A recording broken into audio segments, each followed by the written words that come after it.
Welcome to the Notorious Scoundrels, a Star Wars Legion podcast bringing you the latest news, general perspective, and competitive discussion.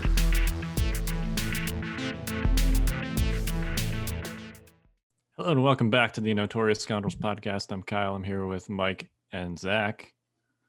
How are you gentlemen doing?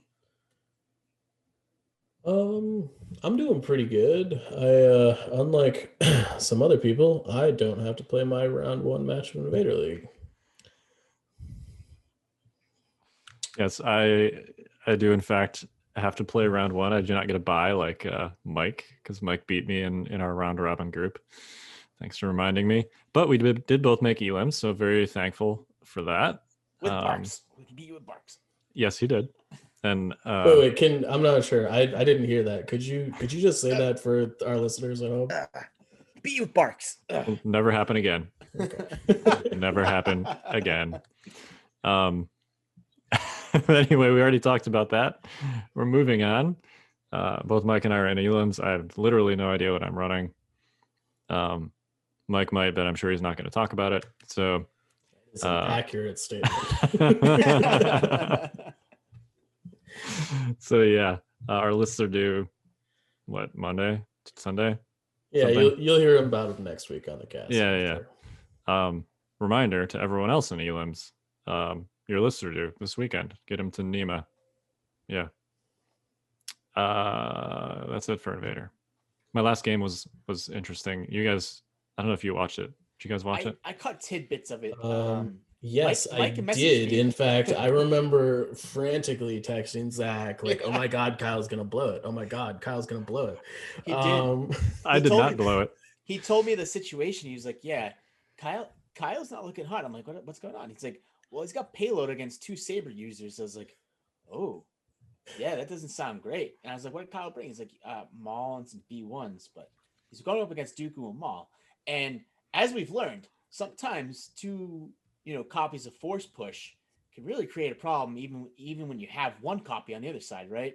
And I tuned in, and it looked a little hairy for a little bit, but yeah, he pulled it out.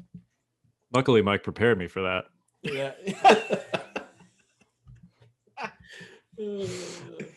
I was able to install the proper programming this You're time. welcome. Yeah, thank you. Yeah, and shout out to who you guys played, Sketchy Motors. Shout out to Sketchy, who's probably one of the craziest human beings I think on the face of planet Earth, who decided to play both you guys on the same day. Yeah. First of all, he did. Multiple games of Legion in a day is like one thing.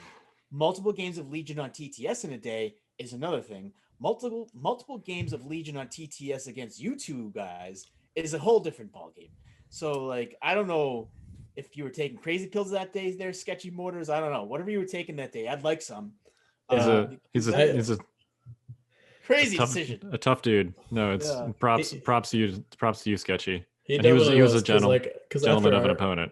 So. After my game, I would have canceled the game I had with you because he like infiltrated Maul, and like I fire supported him with like 20 dice as the first activation of the game, and he died before he did anything. And what an underused ability. It's so good.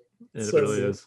I wouldn't say it's underused. I think it's maybe misunderstood ability. Underappreciated? Yeah, underappreciated probably. I don't know. If I can ever hit a force user that doesn't have a dodge token with it, like, I'm doing it. Yeah. Totally. I mean, if you can ever hit a force user that doesn't have a dodge token, period, you do it.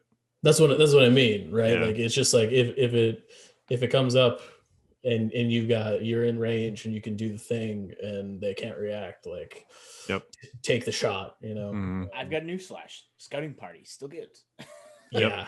Rex. That was the only reason I was able to set that up. I'm not sure he saw the Rex Scout fire support play with because, like, generally speaking, you don't play ambush turn 1 if you're playing like Rex Star, but with direct these days and 5s, setting that up is pretty easy. So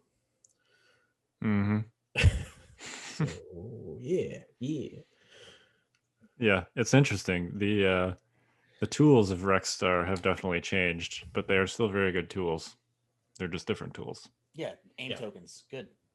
Well, it's not just aim tokens. Like there's always been aim tokens, but take that clankers is still good. Arcs are still great. But now you have 5s for fire support shenanigans, for extra tokens, for extra beef. So yeah, and now you have probably more aim tokens because you're taking offensive push instead of Overwatch. So Yeah, or you're throwing like 5s in like a phase 1 with like a yeah, specialist. would you like some aim tokens with your aim tokens? Yeah. Yes, please. Yeah, it's good. It's a good list. Oh, the map pool's out too. It's what is it? Fugly, Industrial, Improbable Settlement. Invader League Single Elims, brought to you by Kyle Dorman. Yeah.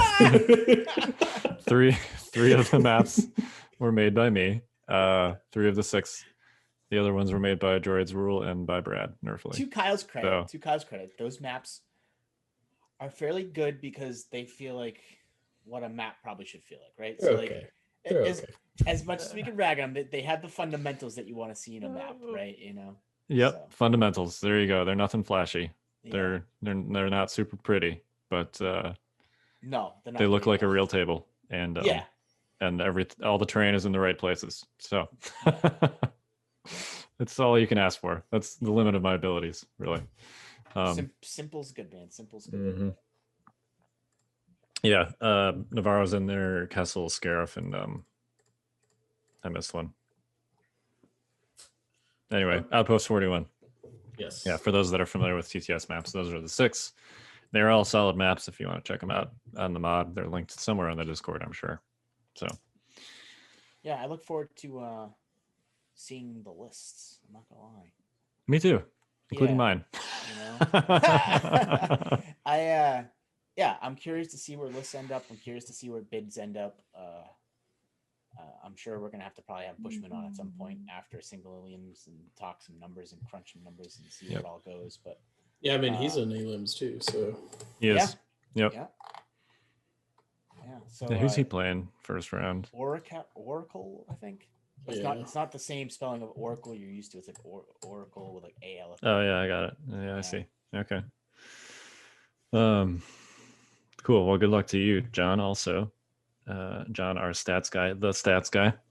stats guy. Actually, the stats guys. If you subscribe to Bell Lost Souls, they referenced him that way in the plural. They just assumed his work was so complicated and impressive that it must be multiple people. All right. Anyway, let's talk about our main topic tonight, which is, so we've done Empire Corps, we've done Rebel Corps. We're going to move on to Droid/Separatist Corps. Bane of my existence. Tell us how you really feel, Zach. I hate them once. I hate them. They're so pretty, though. They're so good. They're so good. Can we just talk about real quick? I know this is a tactics segment, but how ridiculously easy the droid units are to paint. I know that they are a pain in the butt to assemble. I'm sorry, I wouldn't know. I haven't painted any of them. Okay. I wouldn't know either because I took them off of their like sheets. What do you want to call them? They're sprues. Sprues, yeah, sprues. Thank you. The sprues, and I took them. I threw them into a cup, and they go on the bases of my clones because I. All right, you know what? I'm not kidding when I say the bane of my existence. I have hated B1 battle droids since I was probably like, when did Phantom Menace came out in '99, so it would have been 8 years old. Attack of the Clones would have been 2002, so I was 11 years old when Attack of the Clones came out. And Attack of the Clones was like the first movie I saw by myself. Like I went with a buddy from school. My parents dropped me off. I went in with Jedi robes and everything. So I've always been a Republic guy. I've hated battle droids for many years of my life, which maybe translates to my hatred of them in Legion, for a multitude of reasons. One, though, those spindly bastards sit in a cup and they go on my bases of the clones, and my clones just step on them. So yeah, I wouldn't know, Kyle. I wouldn't know. Well, I mean, did you have a good time painting those appendages that are on your bases? I mean, all I really did was just throw some like it's one of the contrast paints on it. And yeah, see, right, exactly. That's my point. Like Yeah. they're spindly. They have a lot of hard edges and recesses on the They have two-part models. heads. Yes, they do have two-part. They are pain to put together, compared to other Legion models, not compared to like GW models. Aren't they 3-part heads? No, it's two. Okay. It's been And a we did- while. Yeah, so we actually asked this question of Corey DeVore, who is on the FFG sculpting team, now the AMG sculpting team, and he explained in detail why the heads are in two parts. But the short version is because they couldn't, like, the way that when you mold a sprue, like, you essentially have two halves, right, and they smash together, and then plastic gets injected in there, and yeah, basically you can't have detail like on the sides because they smash like this, right? So to get the detail that they wanted on the heads, they needed to be two parts, basically. So they're not that bad. Nah, I know. But Anyway, Mike and I wouldn't know because we step on them. yeah. Anyway, Well, after you, but that's not fair. My B1s are assembled. yeah, there you go. Anyway, You know there. what, Mike, break them apart and put them on your clone bases. Do it. Absolutely not. It took me way too long to put them together. Yeah, don't do that. But yeah, they lend themselves to quick painting techniques like contrast paints, like using washes and dry brushing and stuff like that, just because they're so spindly and have those hard edges, and they look perfectly solid when you do those super easy things. So pain in the butt to paint, easy to assemble. Other way around, sorry. Pain in the butt to assemble, easy to paint. B2s are the same, especially if you do metallics with them. That's super easy. A lot easier. The B2s are a lot easier to assemble though than the B1s are. Anyway, yeah, quick little. Part of the reason I picked droids as a faction to collect was because I really wanted to paint them. So, really, seriously. Oh, stop making it up. Mr. Efficiency over here. Yeah. He's like, the reason I got droids was to paint them. I have no time to do anything ever. Get the heck So out of here. the reason I picked up these droids was so that I could hobby and paint them, not that they were super good on the tables. I actually recall the first time you and I played Clones and Droids. We essentially like were ambivalent on either, and we just kind of ended up with one and the other. That's fair. And then it evolved from there. That's fair. Yeah, So, I mean, but you know what? As much as you're like trying to like beat around this bush, just can you just please say it to Mike and I's face that you know what we mean deep down is that droids play to exactly how you play miniatures games, Kyle. Just admit to it. Just admit it. it's accurate. Yeah, Okay, you're there right. we go. That's all right. That's what we need. Yeah, they are defensive. They are robotic. No, and I like all the bad guys on Separatists. Dooku's awesome. Maul's awesome. Really Grievous the is good whatever. guys, if you think about it. Yeah, right. You know, depending on depending on your point of view. They were basically the Rebel Alliance before the Rebel Alliance, you know? Exactly. Yeah. You know, it's almost the same. Anyway. I don't know if I'm following that line of thought, but we'll save that for another day. Yeah, this is a tactics section, which I've already taken us on a long tangent from. So let's talk about B1s first, since there's only 2 units to talk about, so this will probably be slightly shorter than other core unit sections. But I don't know. Both of these are good. Yep.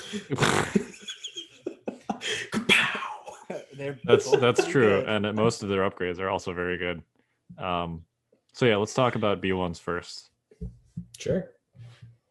All right, first question: naked or heavy weapons? It depends on your play style. It depends on what you're trying to make up on a list. Personally, I would probably bring the E5C if I was playing droids. Mike and I were talking about this before the cast, that like if you're running an E5C, it's basically like a souped up rebel trooper unit that doesn't lose their dice on the front end. They lose them on the back end because the black dice on the heavy weapon rather than the black dice on the regular bodies. You know, like a Z6 rebel trooper unit. When you start losing rebel troopers, you're losing significant dice value. Where it's the opposite of droids. You start losing droids, you're losing white dice. You're still maintaining your, quote unquote, better dice. And it, feels a little bit better. I mean, thing about droids, and the reason why it depends on how you play and what list you're bringing, is B1s come with 6 bodies as a base. They are efficient whether you bring them with a heavy weapon or not, essentially, right? Like, they are still really good even when they are naked. I've bashed naked rebel troopers many times because, one, they cost a little bit more points and they bring less bodies.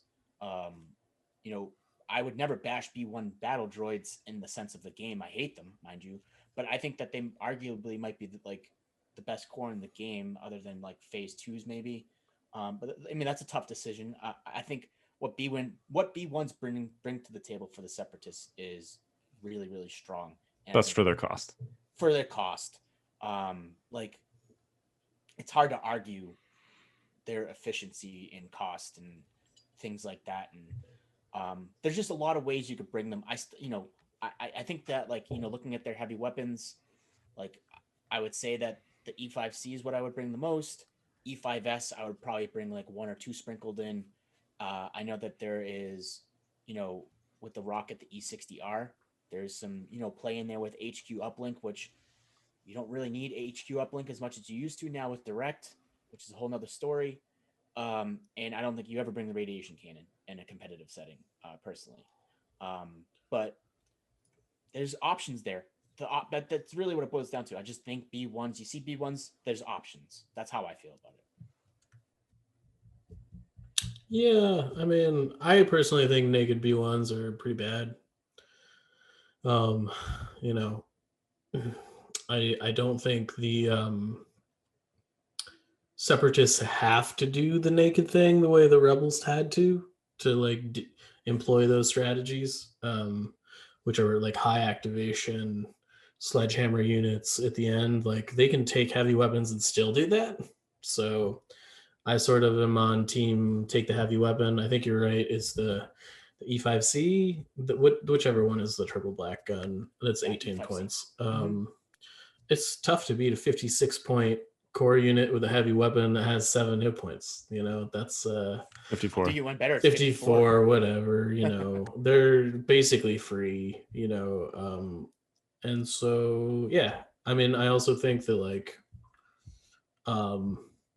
heavy weapon aside, I also think that there's a conversation around the extra dude. I see a lot of droid lists taking extra dudes in all their squads in addition to the heavy weapon. I don't hate that either. I think that's also pretty good. I think on its face, Separatist lists are pretty core centric, so I think that skipping out on your core is not the best thing you can be doing. But I do see some people that are doing double AAT, taking a bunch of naked B1s. I personally would rather have the heavies and probably only take 1 AAT, and but that's me. You can actually run the heavies and take 2. You can't get all 6. Yeah, and it's 10 activations instead of 11, but you can do it. Yeah, I'm with Mike. I'm on team heavies here personally. The E5C is 18 points, which is half the cost of another B1 unit, but it essentially doubles their offense. Right, 6 white. Now, crits aside, right, 6 white dice is 1.5 hits. 3 black dice is 1.5 hits on average. So you add the E5C and you essentially double their offense for half the cost. So it seems like a no-brainer to me at 18 points over the naked unit. Granted, lots of people run them naked with good success. I'm one of those people that whenever I run the naked B1s, I want them to be shooting things, and they don't do that very well. I know that that's a different style of list when you run them. You're running them as just 6-man units to swamp objectives, basically. That's not generally how I play, so I tend to prefer a unit that can engage at range 3. There's a lot of discussion around the various choices of the heavies. Clearly, the E5C is the most generic, quote unquote, standard choice. The E5S, which is the sniper rifle thing that connects to the guy's face. I don't know why he needs a wire to connect. Anyway, that's the red white critical one. The E5C is like the short version is clearly it's better at range 4 because the E5S is better at range 4 because the E5C can't shoot at range 4 at all. But red white, like most of the time, you're just going to get a suppression. Occasionally, you're going to crit at range 4 there. The range 3 pool, the E5S is slightly better when you don't have a surge token and when you have a full squad. The E5C is better when you have an aim token, a surge token, and or you're slightly down on models and you're not shooting into heavy cover. So, And I feel like B1s don't necessarily want to be aiming and shooting at range 4 a lot of the times. I feel like they want to be moving and shooting or like getting into yeah. rather than sitting at 4 and taking pot shots at 2 dice. Well, and it's pretty common too. Once you get to 3 to aim, shoot at 3. Right. And the reason that it's better with an aim is because you're typically re-rolling black dice instead of re-rolling white dice. So you're getting a little more mileage out of your re-rolls. That said, you know, the 5S, if you're crit fishing, it's better. I don't know. For 2 more points, I usually just run all E5Cs. And then if you're worried about armor, take the rockets. I know some of the, some of like the 13 activation droid lists take like 5 or 6 rocket launchers just because, the hardest counter to a list like that is something like ATRT flamers or, land speeders, and the rockets can handle those. Clearly the rockets are not as good against like normal, quote unquote, normal units because they don't they exhaust. But yeah, I could see a case where you sprinkle in some rockets or you take just all rockets depending on what your list structure is. I do feel like the rocket is kind of like what the other core exhaustible impact heavy weapons should have been. Totally. Right. No, totally. I don't know. I don't even like this rocket, frankly. Sure, but it's way better than the HH-12 or the MPL Ion. Right? Yeah, if I'm not mistaken, right, it doesn't have cumbersome. It does not have cumbersome. It just exhausts. That's a major deal. Yeah. And it's relatively cheap. It's 20 points, It's fine. It's fine. Yeah. If you're worried about armor, it's fine. But most of the time I take E5Cs, like 90% of the time. Me too. I'm on team keep it lean, keep it mean, and then spend a bunch of points on, things that kill a ton of things like Dooku and, whatever. That'd be the first time the 3 of us ever like blanketly agreed on something. E5C. All right, so question. So before we, just as kind of like to throw a wrench in Zach's plans here, I actually love the radiation cannon. I think I like it in theory. I think if droids weren't like such a big part of the meta, it'd be amazing. So my issue with that thing is that it's range 2. Sure. And B1s are not an assault unit. But if you give 6 units of B1s rad cannons, some of them are gonna make it. And it has to deal a wound to actually poison.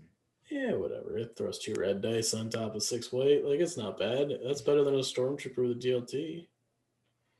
Yeah, but if you let's say all right, first of all, like you said, if you're playing against droids, it's useless. If you run up against a red save unit and you throw that radiation cannon at it and they save everything, they don't take a poison token, you're gonna die. Sure. You're going to die. But they're gonna die anyways. They're B1s. That's what they're built for, Yeah, but they die slower at range 3 and range 4 than they do at range 2. I wanted to spell one myth about B1s. And this goes both whether you're playing droids or whether you're playing against droids. B1s matter. Oh, yeah. And as much as Mike's want to say that they die, they're resilient. They are resilient. I also think. Well, they're not. Right. They're not resilient when you catch them out of cover. They die very quickly. No, yeah, of course. I think it depends on like what you're up against, right? Like, I think rebels actually struggle to kill B1s, right? Like, struggle traditionally. It depends on what list they're running. If you're like DLTs and stuff, kill them just fine. But yeah, if you're running like a bunch of piercing heroes and stuff, you're gonna have trouble. Yeah. Lightsabers are terrible against B1s just because the wound count is so high. We were talking about this the other day, but like I feel like in every scene where Obi-Wan and or Anakin are killing B1s, which is like a lot of scenes in Clone Wars and the various movies. They need to just add like 2 minutes onto each of those scenes of them like hacking at B1s. Maybe like wipe their brow like halfway through. Like they're far too quick. They just dispatch them and move on. And it's like, no, there's more of them. Yeah, this takes longer. We need like a force blast or something that has spray. Yeah. And like, yeah, I don't know. But yeah, just B1s do in fact, like they're really important to droid players for them to exist for the game. Like you need to preserve your B1 wounds if possible. And for your opponents, you need to kill B1s, and that's how you win against droids is you kill B1s. So it's easier than you think, and it's worth more of your time than you think. That's the short strategy tidbit there for players opposing droids. Yeah, I'm with Zach on the rad cannon though. Range 2 is just too short for a unit. I like mostly that. just said that to fight about something. Okay. And it's also the most expensive one. It's what, 22? So it's 4 more points than an E5C. I mean, like, don't get me wrong. If you can land a hit on that thing on like a force user or a phase 2 unit or something, you're gonna be ecstatic. But it's like one of the things in this game that if it was good, it'd be way too good. Yeah, Totally. clearly. Yes. Yeah. Yes. So it's probably a good thing that it's just so. But yeah. Run in skirmish, have fun. Yeah, why not? What about the personnel upgrades? Are you taking any of the personnel upgrades on B1s? I would just take the extra body probably like 9 out of 10 times if I were to take personnel. I mean, there's probably merits to bringing medical droids in like a Dooku or like maybe like a Grievous list. I don't know if you want to bring in a Maul because Maul typically is off on his own. Yeah, it's too far away. Yeah, it's typically too far away. Maul, don't get me wrong, Maul is of the 3, Grievous, Dooku, and Maul. He's the one that you like most need to heal. Yeah, no, totally. But just he's the strategy just doesn't work for it. He's just never close enough. Yeah. Other than that, I don't think you need the I don't think you need the security droid. I don't think I've ever seen AI attack like actually matter in a game, if I'm being really honest. I definitely have. I have too. I mean, I've seen so many droid games. I don't think I've ever seen it like really, really be a detriment. I mean, I don't think I've seen it happen enough where like you should take the personnel upgrade that lets you ignore AI, right? Yeah. But I do think that like, if you're able to like kill the unit with the uplink or something, like, or kill the tactical droid that's directing them or whatever, like you have to take out the unit that's supplying the chain and then it becomes not necessarily a problem, but it's something that they have to work around. But I've never seen it like really affect something or enough times to be like, I need a B1 security droid in my list. Yeah, you don't. It's sort of a mistake mitigator is the wrong phrase, but it's weird because it's really only 2 more points than a B1 extra body. So I could maybe see the merit in bringing one just because if you have the points, maybe just take it for insurance, I guess. But typically I would just go extra B1 and probably that's about it. Like I said, maybe sprinkle in medical droid in some list, but I don't know, 5 points for an extra B1. Essentially for 23 points, you're adding 3 black die and a white die and 2 wounds to your B1 unit. Like, it's pretty good. I mean, 59 points for an 8 wound unit. Like, that's pretty good.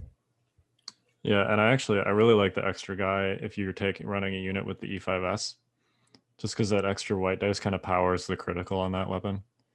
But yeah, if you have the points extra body, it is, I don't find myself taking the extra body in a lot of lists just because bidding is more important. And really, it's becoming less and less common to bring the extra guy, I think. Yeah. I think it used to be more common, and then some more stuff came out, and it's become less common. Yeah. I do find it interesting that you left the PK series worker droid off that list, particularly because of how you feel about the AAT repair list. I mean, well, I don't know. I feel like I don't even think I've seen AAT lists with them in it, because most of the time you don't even, the more you think about it, most of the time you don't even need those extra wounds.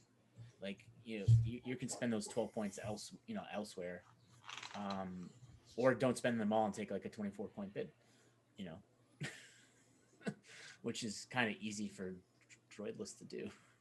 I don't know. I wouldn't say it's easy. Depends on what kind of list you're All running. right, easier for droid lists to do. How's that? That better for? If you're running, like Maul or Dooku, like I tend to, finding those points is difficult. Fry me a river. I know, Mr. Clone Player. We'll get to you next week. Mr. I'm not sure I have enough points with my 12-point bid. Yeah. All right. Whatever. So yeah, the TLDR is take him with the E5C as kind of your default option. Take him naked if you've got like a specific list idea where you want to do that. Take the rocket if you're worried about armor. Take the 5S if you want to plink at range 4 in small quantities. Or if you don't plan on running them with surge tokens.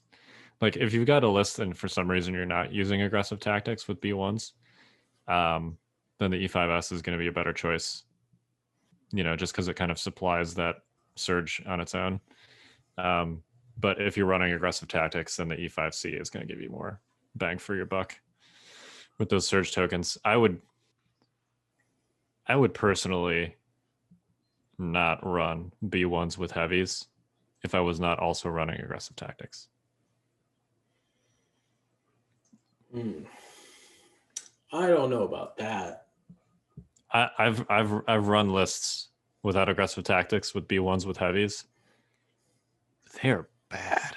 I mean, they are really bad. Yeah, I mean they're not good.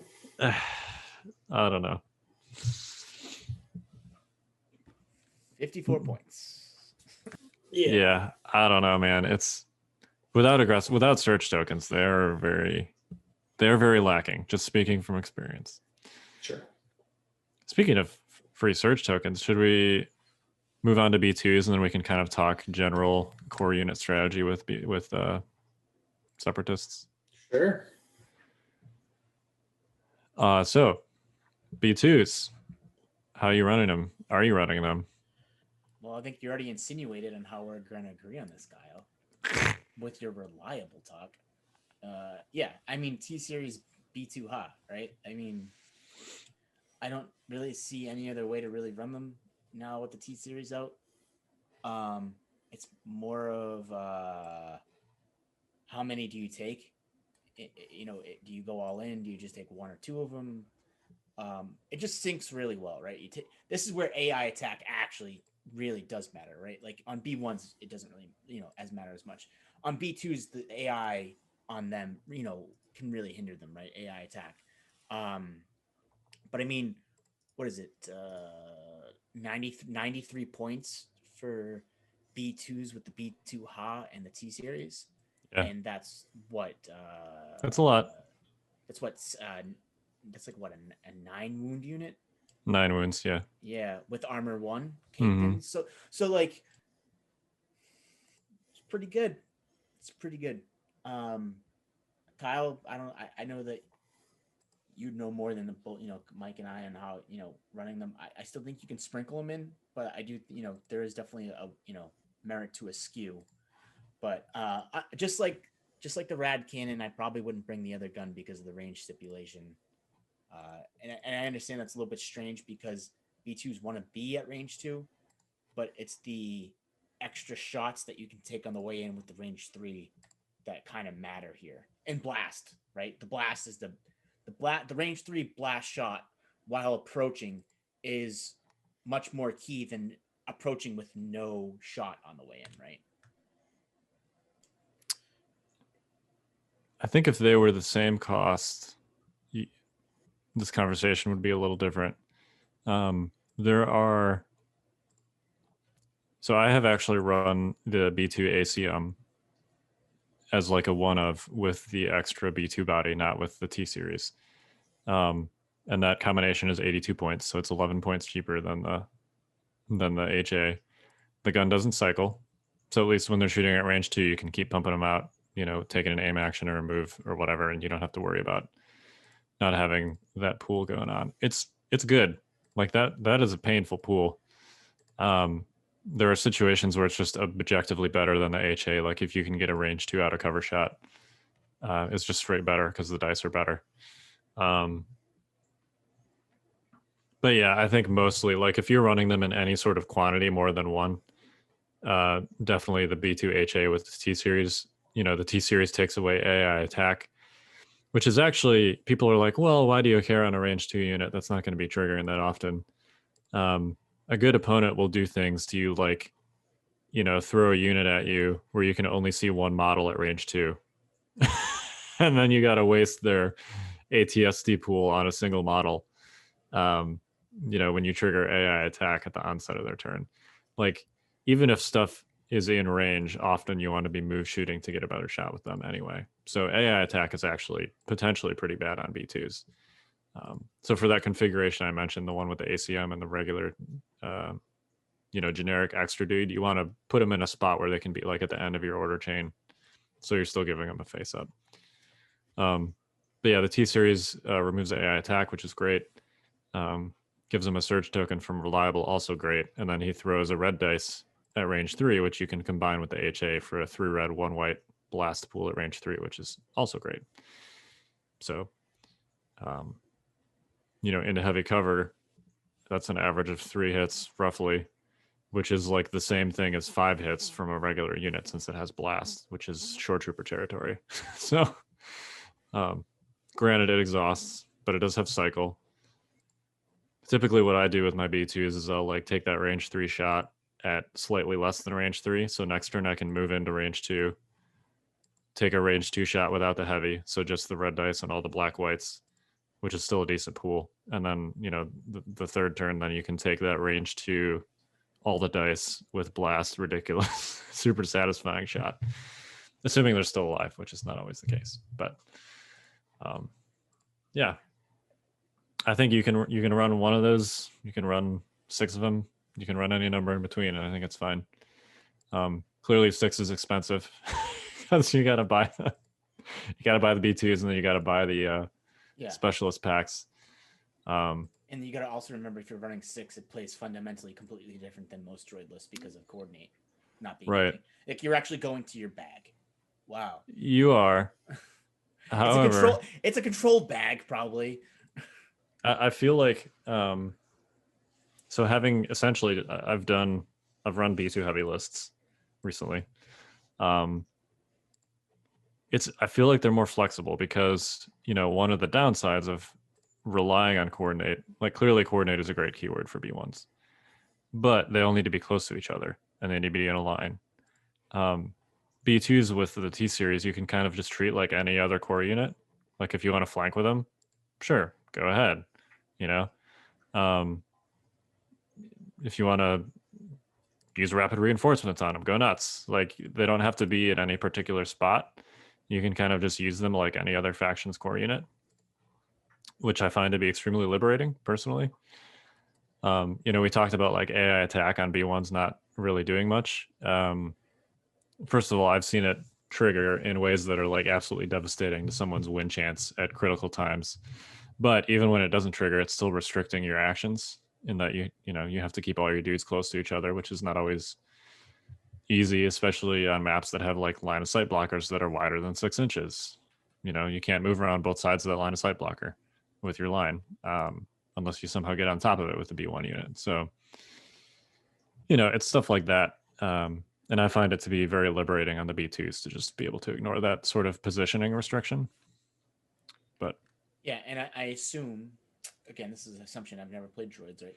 But I assume that having all face-ups has its upsides, but a downside is that you kind of have to choose the right order to activate them, and sometimes that might not be the easiest decision. And whereas pulling from the bag, you have more of a...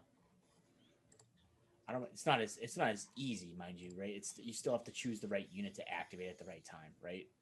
But it's not as like, well, if I activate this face-up unit, let's just go with that. And like it's like a turn late, like like a turn, not a turn, but like a few activations later, you're like, oh, I wish I went with that B1 unit later than I did, sometimes that might not be as detrimental on a B2 system because like you said, they're kind of in different spots rather than bunched up, and like the way that they're moving across the board is a lot differently than how it is in like a B1 horde. Yeah, I mean, it's clearly like objectively better to just be able to choose which unit what you want to activate. But I see your point in that sometimes you get a little bit of analysis paralysis when your entire armies face up. Because you're like, I could do literally anything. I could activate any unit. Which one do I want to activate? Whereas, normally it's kind of a nice mental crutch to just kind of go to your bag and pull a token and see what it is. And then once you've seen what it is, you're like, all right, what's the most important thing I can do with a special forces unit right now? Yeah, you analyze everything rather than pre-analyzing everything because you have tokens on the board. Yeah. Like clearly it's better to just have perfect order control. But I see what you mean in that Of course. From a mental load perspective, it's nice to just sometimes, be able to go to your bag and kind of have the decision made for you. I will say that's like one of the things that I like take some getting used to about like the new clone model, because you've got like 6 face-up order tokens on every turn, which is like most of your army, and like the bag is generally like your special forces or whatever. So like you're like, oh, I have to make real decisions, Yeah, it feels weird. Like yeah. It's a good problem to have. I like going to the bag personally myself. So. Yeah. In most situations. Plus, then you can say, go into the bag. Yeah, it's a fun part of the game, for sure. It is, yeah. And how are you supposed to shuffle your tokens in your fanny pack when you don't have any tokens in your fanny pack? That's my new fit. Like, clearly we haven't had an in-person tournament in a while. But when we go to one, I'm bringing a fanny pack. This was actually Stabcast's idea. Is to use a fanny pack as your token bag and then hip thrust to shuffle your tokens. I need to buy one of them. They have them for sale. I need to get one of those. I think that's a hilarious idea. Anyway, might get like a warning for unsportsmanlike conduct or something. Maybe. You could put it on the back and like twerk instead of hip thrusting. All right. Anyway, we're way off topic. That's accurate. Are there any other upgrades on your B2s that you're considering? I guess so. Here's a question: would you run them without any personnel upgrades? No. I don't know. So hold up. You say no, but like, hold up. I've been just kind of like chilling on Legion HQ building list. It's 45 points for a naked unit. That's what you're wondering. Sure, but like, he's not saying without a heavy, right? You're just talking without a personnel upgrade. I don't know, just a heavy weapon. I would take it with just a heavy weapon. Yeah, I mean, for 69 points for the ACM, like whatever. I don't think that's terrible. I do think you take the range 2 gun instead of the range 3 gun, probably. Yeah, I agree. If you're not taking a personnel, you take the 2. Because you're going all in on the 2 anyways. You're going all in on the 2, but you also like don't really want to trigger AI. Like you're not going to trigger AI when you don't want to. More often if you take the 2, right? Yeah. And you typically will probably, if you're bringing a set of B2s with just the heavy weapon, you're going to do a couple things. You're either going to use them as a linebacker unit, or you're going to use them with like a unit that moves up with like a force user, right? And like backs them up, right? Yeah. Which essentially is a linebacker unit in a sense. But I mean, there's still like an 8 wound unit that has armor 1. For under 70 points, like that's still really good, We're like sort of in like Wookiees territory at that point, Yeah, it's fair. I have personally found the version that you're describing, the ACM only, a little lacking. Now granted it's under 70 points, which is good. Yeah. But the ACM really needs those extra dice to kind of support the shot at range 2. And I find it lacking in beef, if that makes sense. I can see that. And 13 points for, 2 extra wounds and 2 extra dice, to me is like a no-brainer.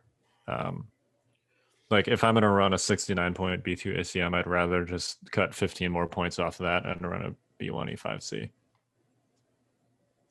I don't know. it's the B1 E5C is 7 wounds, and the B2 without the extra dude is 8. Like it's 1 more wound. Granted, it's got armor 1, but it's also only range 2. So yeah, I think there's merits to most configurations. Yep. Yeah, I think, like I said earlier, droids have options. Like there's tons of options in here. Really, I mean, it's probably the most versatile set of core units in the game, right? It is probably what I think. Are you? I don't know if I'd go that far. Really? Are you ever taking the medical droid, the worker droid, or the recon droid on B2s? No. I mean, I think that's an obvious answer. I just want to, like, technically you're allowed to, so I wanted to put that out there. No, I just like it doesn't make a ton of sense at all. Right, their cost is the same. They're only 1 wound. They can perform their job just as easily in a B1 unit. Yeah. So, yeah, I'm with you on all counts there. I know people have mentioned the Viper droid because it's range 2, but it's 1 wound. The dice are worse than an extra B2 body, and you never have the action to observe anyway. So yeah, that seems like it's like a unit that's trying to do too much. Well, so minor aside, but we're talking about Separatist core units, so it's sort of relevant. Like, I don't really know when you take the Viper Recon droid. Like, Observe 2 most of the time it does one of 2 things. It either is the equivalent of giving yourself a name token, or it's the equivalent of giving your buddy a name token, in which case you could just take like electro binoculars. I don't know. I don't think you ever take the Viper Recon droid. it's just a really awkward. If it was like Observe 3, cool freaking model. Like I could maybe see it, because then it would be at least better than taking the aim action, but it's like a side grade for more points. I don't know. And it's range 2, so it doesn't do what, like, it doesn't operate at the range that B1s want to operate at. No. I mean, I'm talking just like generally, like even in a B1 unit, right? Like it's just like I don't know where this goes, Yeah, it's awkward. Yeah. It's awkward. All right. Well, so we've talked about like what upgrades to put on them. How do you actually play like a B1 line or a B2 line? You shoot them, they shoot you back, they die, you still live. You let the other units in your army do the heavy lifting. I don't know. I mean, correct me if I'm wrong. My actual hard-hitting analysis, rather than what Mike is saying, which is wildly factual, mind you, is that essentially I think that you want to manipulate the board so that you're going the long way, because that leaves you more space to keep your line intact. You don't actually want like battle lines and stuff like that, but you typically want to go like long march, roll out, major offensive, things like that, so you can kind of almost basically make like a U shape rather than a straight line. I think people kind of falter because you're thinking, oh, straight line across, yeah, battle lines, fantastic. No, you don't want that, because that is easy for you to break the line. You want to keep it in like a semicircle kind of, where you have options and space to do so, and those L-shaped deployments and the longer deployments are much easier for you to do that. And the reason why it's easier to do that on Long March, and I know this sounds crazy, right? Long March, battle lines, what's the difference? Well, it is a major difference. Like, it is a straight line going across. I get that. But a fatter part of the board versus a longer part of the board is way better for your B1 line to stay intact. Personally, this goes without saying for honestly most factions. I think battle lines is tough to keep any army together, and especially nowadays where you want to keep armies bunched up a little bit more than you used to. It's pretty good if you bring barks. I wasn't segueing into that, but wow, that worked out great. But yeah, B1s don't want to play the short edge; they want to play the long edges of the board. Yeah, that's 100% true. I pretty much in all my droid lists, I run Long March, Major Offensive, Rollout, and Hemmed In for that reason. it's easier to keep your dudes together when you're going that direction. There's a term that I like to call honeycombing with B1s, which basically means that instead of like a line where you have, one B1 next to another B1 next to another B1, you want to kind of interlock them with cohesion, so that like, on the left, on say the left side of your line, your leftmost B1 is in range of at least 2 other B1s to their right, if not like 3, through basically interlocking their cohesion with each other. Because if one of them gets iced, which happens because they're droids, you don't want that to break your lineup, and it also just makes it easier to bounce orders. And they also, like, yes, they're cheap, but of all the core heavies, they still have the worst damage output, including worse than a DLT. I know that's hard to believe. Now, granted, they're 12 points cheaper, And but live longer. and they live longer. Well, maybe. Well, maybe They have less effective wounds than a stormtrooper unit does when you account for saves. But Mike is rolling his eyes. But anyway, my point is they're like individually weak. If you can isolate an opponent's B1s, that's a problem. So that's why you want to go short edge to short edge. I kind of think of them like, Greek hoplites, like the shoulder to shoulder, with their shields and spears. B1s kind of operate like that, shoulder to shoulder with their guns. I guess So that they can, threat saturate. I guess my question to you, Kyle, is: do you bring any copies of HQ uplink anymore, or does Direct just kind of replace that? So the short answer is I don't, but I've been running like some combination of B1s and B2s. Okay. And Direct I find is more than enough for like a group of, 2 to 4 B1s. Yeah. I could see a case to still take HQ uplink if you're running like 6 B1s, just so that if you need to split them up into 2 separate groups, you can do that. I find particularly on some of these maps, they have like big hills or something that are more than 6 inches wide, and you need to be able to go around both sides of it.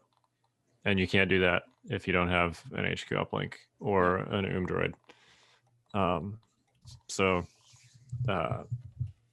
Yeah, I could see the case for it if you're running all 6 B1s still, even if you're running it with the T series. I don't think it's like critical. Like there's a world where you just keep all of them in one giant blob and around your T series and call it a day. Yeah. I'm not sure if that answers your question or not. No, it does. Yeah. If you're not running a T series, like if you're running a Dooku or Grievous list, you definitely still need 1, if not 2 HQ uplinks amongst your B1s. Hard requirement, super mandatory. But yeah, if you're running the T series, Direct is probably going to be enough most of the time.